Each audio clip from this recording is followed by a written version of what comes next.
From the air, the size of this wreck is plain to see. Take a closer look and you sense its power. The sun came up this morning on twisted track and crumpled train cars. And the people, who all have stories to tell about the crash at 3:45 this morning. Some of the passengers had just boarded in Rochester. I was asleep and I woke up and we were moving and I was like, maybe it was just turbulence or something, and then the train flipped and I was like, oh my God, we're derailing. Ginny Trass and her baby made it out safe with some help from another passenger. Just, figured it was the right thing to do, to go help her out and make sure that her baby didn't end up on the floor. Roughly 1/3 of the people on board were injured. Step one this morning was caring for them. Deputy Jim Meyer was one of the first on the scene. Very quiet. Maybe some talking, or very little talking. Everybody was very calm. Like I said before, I couldn't, thinking about it now, it's sort of unbelievable to think how calm people were. There were 50 ambulances from 5 counties. There were helicopters to take the most seriously wounded to Strong Memorial Hospital and a hospital in Buffalo. St. Jerome's Hospital in Batavia handled most of the medical work. Passengers who were not hurt were taken to the Batavia Town Hall. There, the Red Cross gave them something to eat and a phone so they could call worried loved ones. There's a team of 10 federal investigators trying to figure out what caused the crash. There's some evidence that a set of wheels came off one of the cars 3 miles before the wreck.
right here. Twisted rails.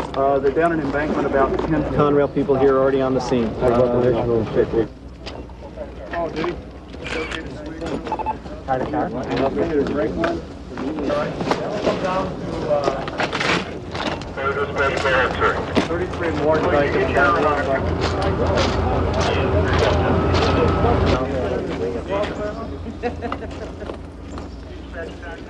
I just want one of those blue cars, maybe another one. I really can see.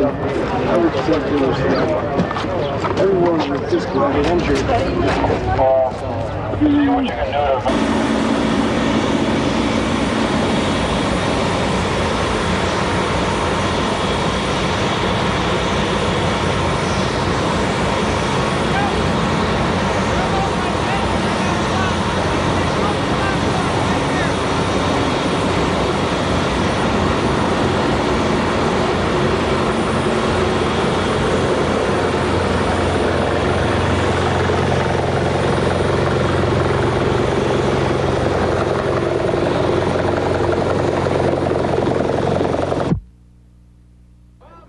It was a terrible noise in the middle of the night. The fact that it was dark had to make it even scarier.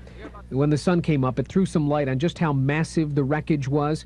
There were 340 people on board this train, 340 with stories to tell. It was more the movement. We were going back and forth, you know, like this. And, of course, the noise and screaming. And You can see the sparks out there. I was just afraid we were going to tip over. Some of the passengers had just boarded in Rochester. We were only stuck in the car for like 10 minutes before they managed to get the front of it open, and I don't think anyone in our car was hurt too badly. There was one person with a back injury and one person with a broken ankle, though. More than 100 people were hurt, but there was plenty of help for them. 50 ambulances and choppers to take the wounded to the hospitals. At St. Jerome's in Batavia, they turned a small emergency department into a large one in a hurry. Those who were not hurt stood in a daze, their luggage lined up on the tracks. This mom left with her daughter in a stroller. They were headed to the Batavia Town Hall, where the Red Cross was offering shelter and food and a place to calm down. I woke up many times during the night, frightened, you know, just a pretty scary ride.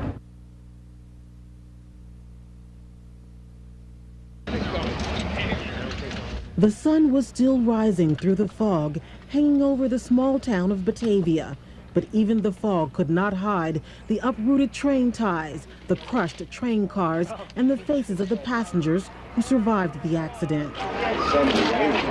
Little Andrea Trask was content with her bottle as her mother rocked her. Jenny Trask says she came close to losing her baby when the train careened off the tracks and down an embankment. He grabbed me, I grabbed her, and he held onto me, and I held onto her, and then, I mean, it just was horrible. I went under the table, I didn't know what was going on. Leslie Fry didn't know what was going on either. He only knew he wanted to help the pair he just met on the train. The train started to rock back and forth, and I just reached over and grabbed her from going under the table, made sure she was all right. Most passengers were sleeping when the train derailed. Many say the only warning they had was a loud screeching sound. And all of a sudden, the squeak, boom, you know, and a jerking sound, and we started, you know, I guess, skidding and went right on off over an embankment. Rossi Harris was heading to a wedding in Denver. He was just waking up as it all began. I'm afraid to fly because I might have an accident. Christine Alquist says she couldn't believe the train she was on was actually going off the track. The scariest part was there's no lights, it's totally dark, and I couldn't get the door open. The derailment delayed a lot of plans, but most of the passengers here are thankful to be able to walk away from one of the worst passenger train wrecks here in recent history. Vita Beasley, News Source 13.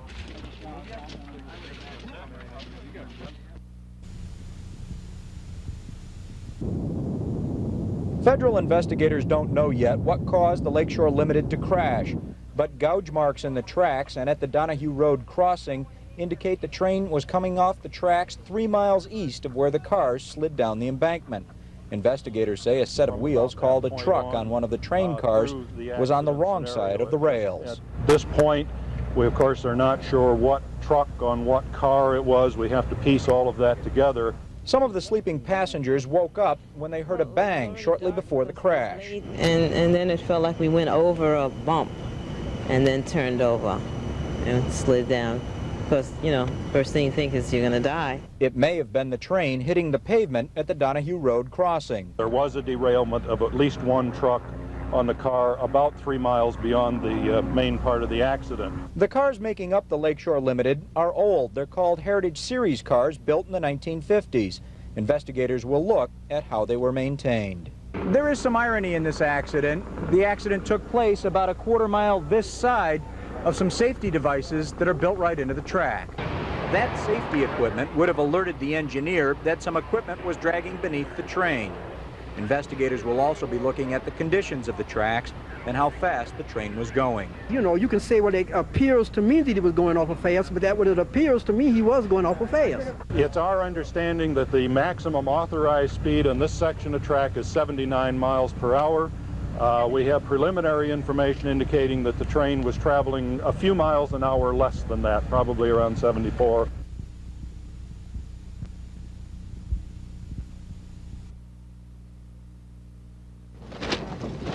They are known for their courage. It's part of Scouts' honor. Ask any passenger. The boys of Troop 114 are heroes. The Boy Scout troop from Springfield, Massachusetts was, they had all gotten on right before when we left Springfield, and they were out helping everybody. When the train derailed, all the Boy Scouts were sleeping, except Rick Taylor. He was in the observation car, the one that rolled over. Rick pulled himself up from the wreckage, and with all his strength, he pulled injured passengers out. Saw a lot of broken glass, a lot of bloody people. What'd you do? Just helped them out. Took the ones out that could be taken out. Let the EMTs do the rest. Bob Davis is Rick's scoutmaster. He is in awe over what the 14-year-old did. Later on, he went back in again, got some lady her diapers for her baby. The bravery did not have boundaries. Ambulance crews climbed into the wreckage also. They rescued people who cried out. Volunteers from Genesee and Monroe counties got out of bed at the crack of dawn. They rushed to the wrecked train to do the right thing. Others did all they could to comfort the passengers. I mean, what would you like to be in a train wreck and not have anybody there for you? That was just McDonald's. You had to help people. How can you not help mankind? I mean, I don't care. I just couldn't walk away from anybody. You know, if they need the help, we're there to do it.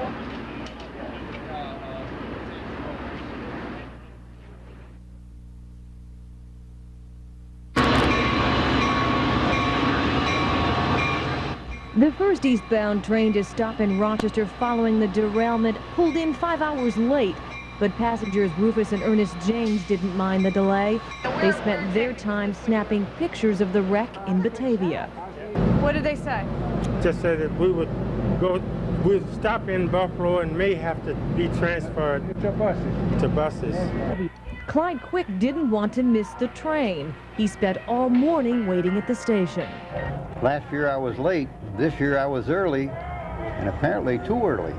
The derailment forced Don Wishmeyer to cancel plans to take his daughter on her first ever train ride. We're down here today picking up a refund because we couldn't make the trip. It wasn't the kind of trip passengers envisioned, but most, like the James brothers, agree they're just glad to be home. Patrice Walsh, News Source 13.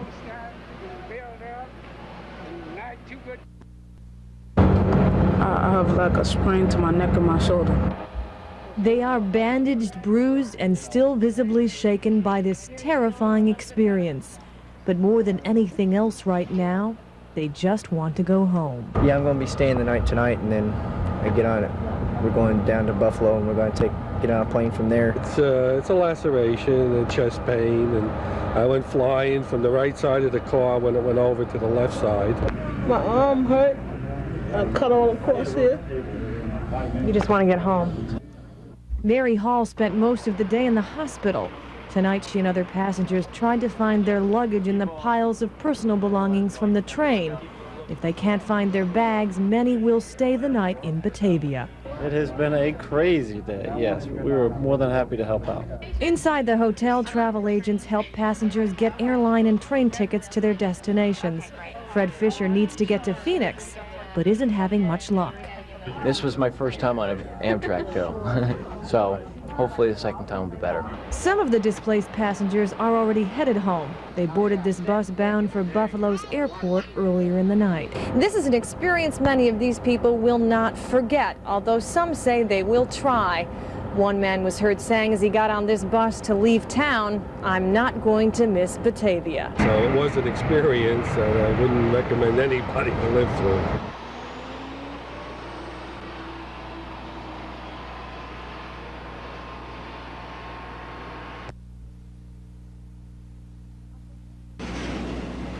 A familiar sight is back on one side of the tracks. Slowly, freight trains are passing.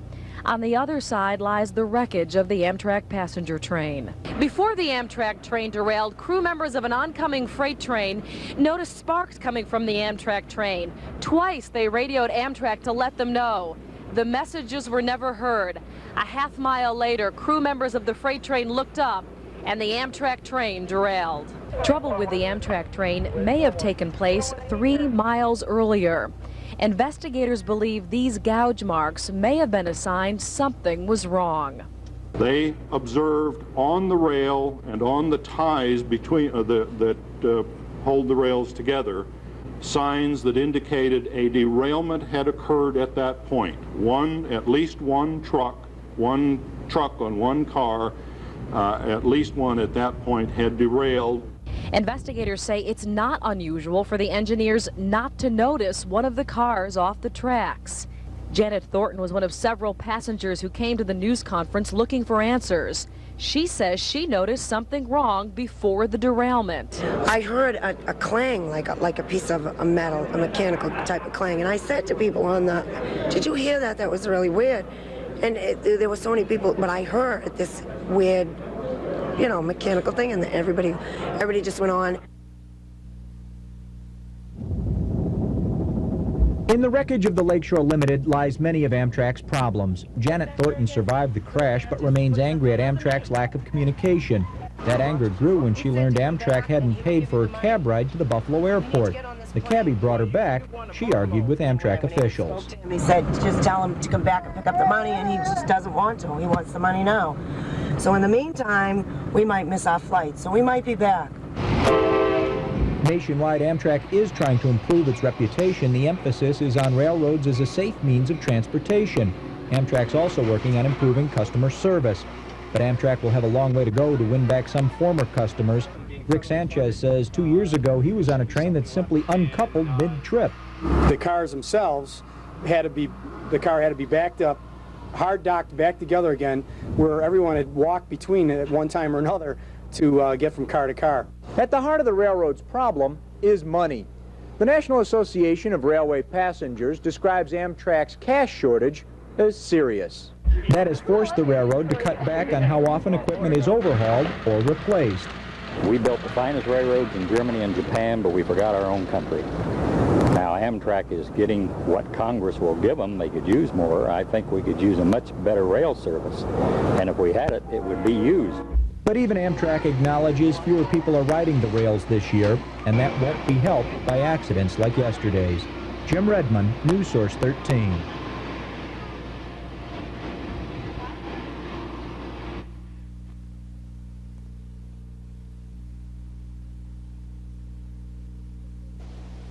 This is the first time the cars of the Lakeshore Limited have moved since they plunged into a ravine early Wednesday morning.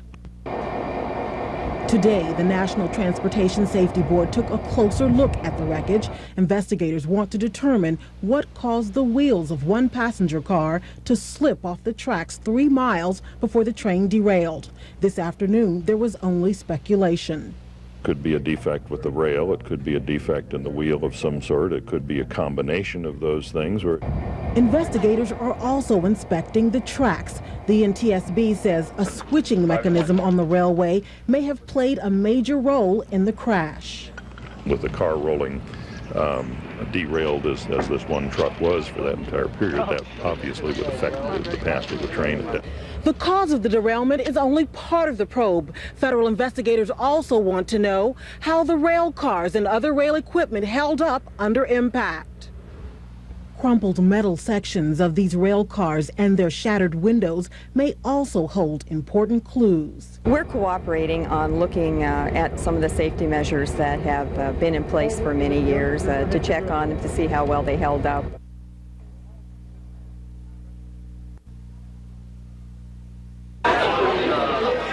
The crowd gathered at Rochester's station this morning for a ride to New York City aboard the Empire Express. It would be a first train trip for Florence West. The plane is faster, but I think I'll enjoy the ride on the train, sightseeing and everything. We're going to check back with you, okay? Okay. It was cheaper to take a train to New York. We were looking and flying, but we decided to take the train. I haven't been on one before, so that sort of pushed it that way, too. Brian Blaustein is a veteran train passenger. Inexpensive, and you can sleep the whole way. Our train was to leave at 10:25, but arrived half an hour late because of delays at the site of yesterday's crash. Price seems to be the key factor for many who take the train, and yesterday's crash didn't seem to bother any of our fellow travelers as they said their goodbyes today. On board, the biggest plus to me was the pace. You can read a lot between Rochester and New York City and see a lot of scenery. Florence, usually a flyer, felt the same way. Sightseeing, I like that. It's more relaxing. Brian was too relaxed for a conversation with us, but Joe, another first-timer, was having a cold beverage. I know it's going to be a while. It's going to get really long, but I'm looking forward to it. This train's heading on to points east, but we have reached Syracuse, which is our destination. It is 12:18, about an hour and 13 minutes after we left Rochester. We're about 25 minutes behind schedule. It's certainly the little sister to air travel, but many people who are on a budget or not in too much of a hurry say taking the train is the only way to fly.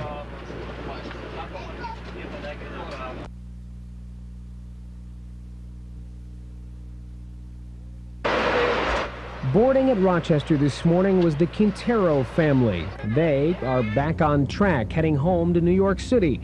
Yesterday morning, they were sleeping on board the Lakeshore Limited when it derailed. There were some people who were very badly hurt. There were cars that were thrown around. You got out of the train, and we looked down the tracks and saw what had happened, and we were certain there were fatalities. But no, there were none. It was amazing. It was more of a surprise and just, how could this be happening to us? But I knew right away that Anna was okay, so that made it a little easier to then figure out what to do next. Sarah wasn't hurt, nor was daughter Anna. Al did suffer some scrapes and bruises. His sleeping compartment was next to a trestle that collapsed on their car. Getting back on the train this morning wasn't easy. I don't know if I'll take this exact same route ever again, but I will take trains again. Now that I'm back on and it seems all right, partly it was in the middle of the night and it was being dark. I'm not sure I'd be able to sleep on a train again.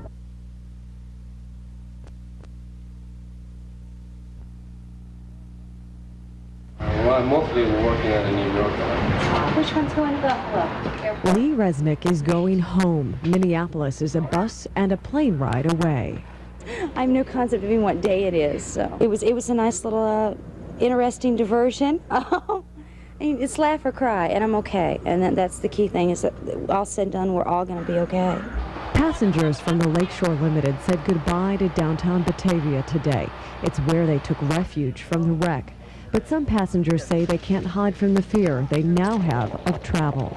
It's a lot better riding a plane than a train, that's for sure. But I'm not going to ride the train for a little while. I'm not going to get back on it for a while, but we're going to take our chances with flying. So keep your fingers crossed that we make our destination. I'll breathe easier next Tuesday when we're home. Paige Yoder is 16. She says the ordeal aged her a bit. I'm sure, you know, the memories or how close it could have been are still going to come back to mind quite often to the rest of my life, but at least we're here. As they parted, some passengers had a message to pass on. People of Batavia, thank you very, very much. They were wonderful. In Batavia, Mary Bubala, News Source 13.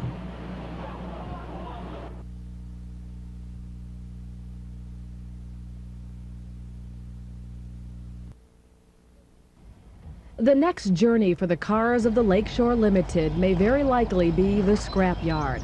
The 9 cars that derailed are beyond repair. Investigators spent the day examining the cars for clues to the derailment.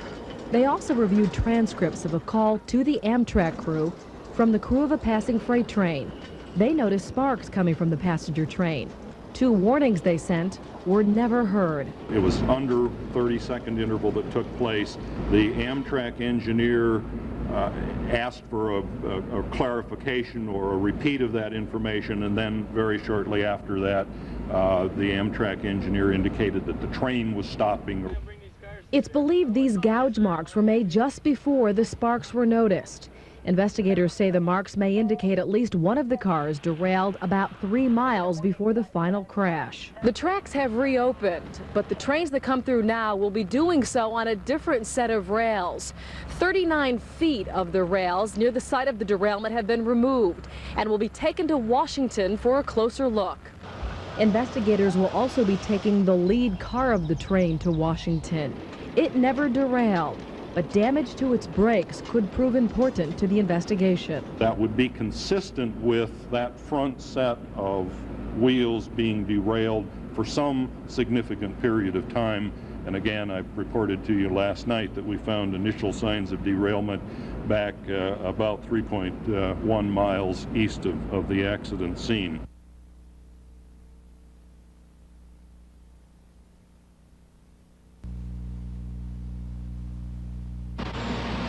Railroad crews worked on the remains of the Lakeshore Limited today. A set of wheels from one of the train cars was to be removed. It will be sent to Albany for a closer inspection. Investigators suspect those wheels may have derailed 3 miles before the train came apart and fell down an embankment Wednesday morning. Investigators are still trying to figure out why the accident happened. Along with the wheels, investigators have pulled up a 39-foot section of track east of the crash site. Its metal and design will be tested. We will be taking that back to our laboratories in Washington, D.C. Amtrak says it will spend more than $1 million repairing the train cars that were least damaged, but 9 cars can't be repaired. They will be cut up for scrap and parts. As for the people who were in those cars, most have moved on. Amtrak closed its temporary office at the Sheraton Hotel. Everybody here has been taken care of. There's a handful of passengers, roughly 5, over at the Days Inn, and they'll be making their travel arrangements today, and they'll be on their way. The investigators will soon be on their way, too. Some have already headed back to Washington to begin writing reports. So we're starting to wrap up the on-scene activities already at this stage.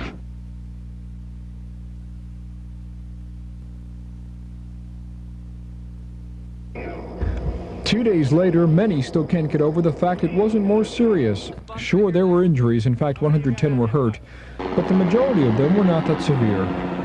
A lot of patients were sleeping and they're very shaken up, and they really don't understand what happened to them. They just found themselves in this wreck. They're very traumatized by it, and they just end up in the emergency room. Most of these people on stretchers are stretched out at home tonight. Less than 24 remain in the hospital. Sleeping is a key word here. Investigators say it may have helped to save lives. Gerald DeSimone is a physician's assistant at Highland Hospital who sees a lot of trauma in the emergency room. He says it's almost always less severe when the patients are unaware of what's happening. I think mainly because you're such unprepared for the reaction that's going to occur to you. You're unresponsive from sleep or not expecting the trauma. Your body is completely relaxed. It's more of a shock absorber type of reaction if you strike an object. Investigators will be looking at the injured list in more detail over the next few weeks. One of the next steps in this safety check is that officials will be taking the names of the passengers and putting them in their original seats the night of the crash to see if there is any correlation at all between seat assignments and the severity of injuries. 9 of the train cars will ultimately be scrapped, but now investigators will be picking apart the interiors, looking for clues. The restraint for things like coffee pots and microwave ovens in the dining cars has been an issue in the past. The Dexter, the mascot for the East Pembroke Volunteer Fire Department, he's getting more attention than he's gotten in days. These lifesavers finally have a minute to reflect. The best feeling is that none of the passengers passed away. It doesn't matter what we did. We're volunteers, but it's a matter of what effects is on the passengers. Jim Miller was the first rescuer on the crash scene in those pre-dawn hours Wednesday morning. It was just absolute silence. You couldn't see any cars that were toppled. The main tower that came crashing down, you couldn't see any of that. And there was one lady standing up on the tracks, crying, holding a baby. I approached her and she said, "This isn't my baby and I don't know who her mother is." Miller reunited the baby and mother. Neither were injured. He and his peers then set out to save other lives. Most of it, there's some bleeding. I'd put on a gauze and have if the parent was there, most of them were young kids that were up there, would hold it, and I'd make sure that the vitals were stabilized. Now the job is cleanup, putting away equipment that was used. And as they look at pictures of the twisted rails and overturned cars, they can appreciate why it is so many people are thanking them.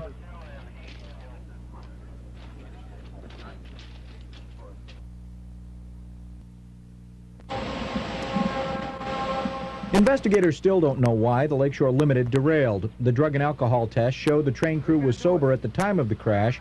It simply confirms what the investigators have been saying all along. I will simply say that at this point there's absolutely no evidence of operational problems or train handling problems. We don't have any information that would suggest that.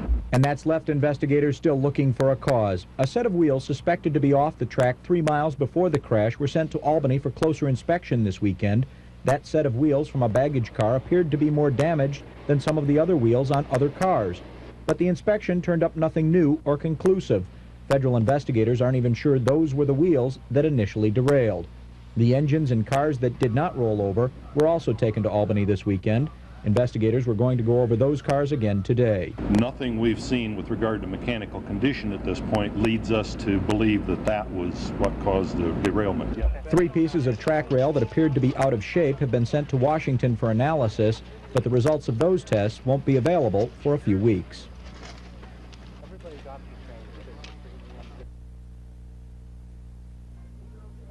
A bed with a view.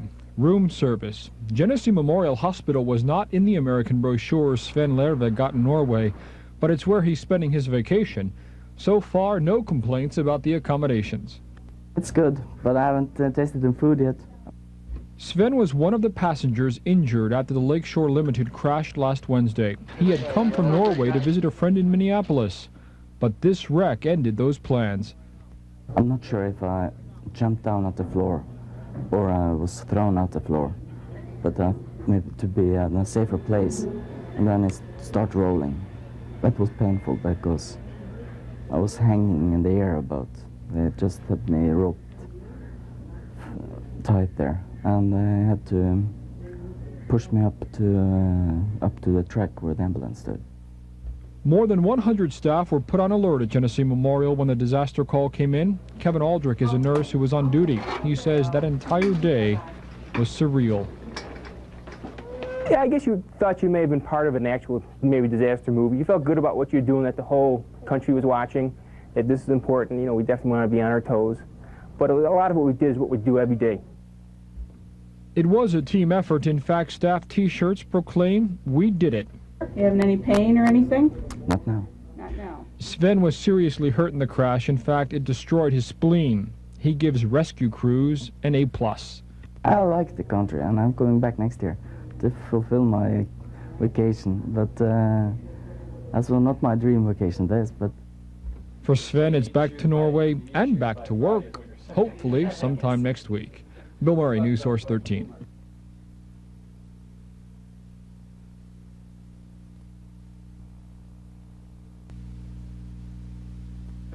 The only lights we had were the lights on my headlights and the lights on my light bar, and there was one representative from Amtrak that came off one of the cars. He told me that we had 144 people in the cars that were over the bank. Jeff Long will never forget what he saw in those early morning hours. He was the first on the scene. 25 years on the town of Batavia Fire Department, it was the biggest disaster he was ever called to. In all, about 500 emergency personnel responded to the train derailment.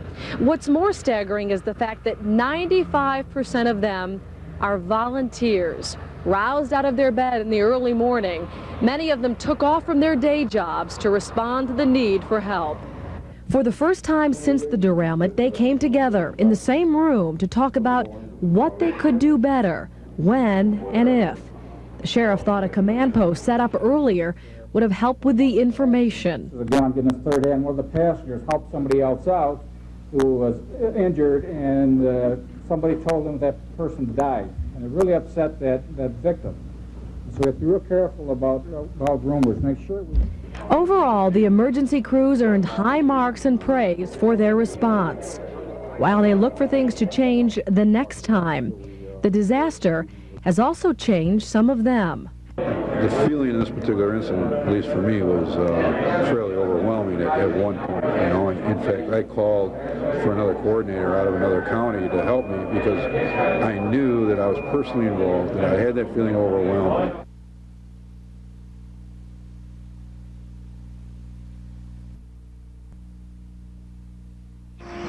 There's a train coming now.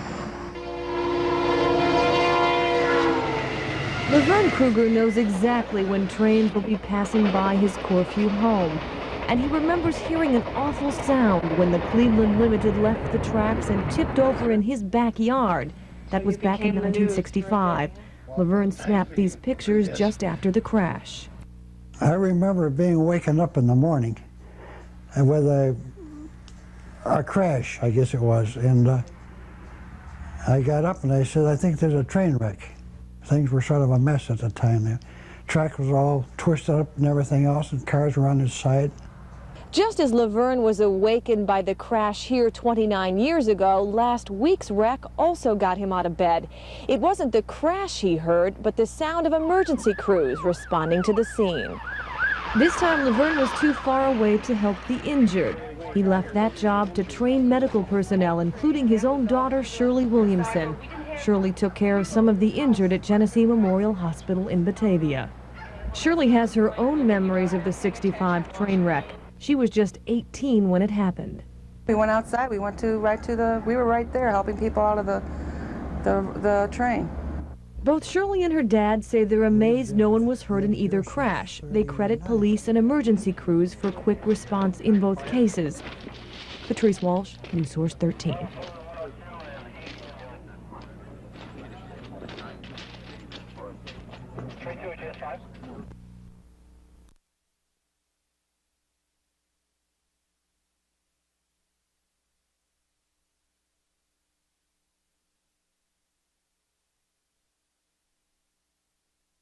In North Carolina, he watched accounts of the crash on the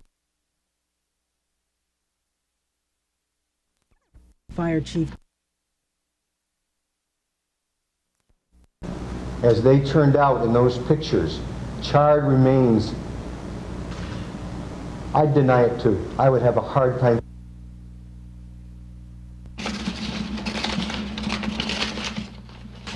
East Pembroke Fire Chief David Harm is clipping newspaper articles on the train accident that happened in Batavia last week. The reports chronicle the stories of the 110 people who were injured and how fire and emergency crews responded to the crash. It all happened about 500 feet from Chief Harm's backyard. I would have been the first one there. But he wasn't. Instead, Harms was on vacation in North Carolina. He watched accounts of the crash on the evening news. I was disappointed I wasn't here, first of all, but I knew they were in good hands back here. In the days since the accident, the town of Batavia has returned to normal. Trains move along the tracks once closed by the accident. For many here, there are constant reminders of the crash of the Lakeshore Limited. When you have railroad tracks, you always have a chance of having something go wrong. So I guess when you have to sit and watch a train go by, it's just things that aren't in your mind. I don't like this train track at all. They're always repairing it, but it makes you think twice crossing the train track. I mean, I back up a little further now.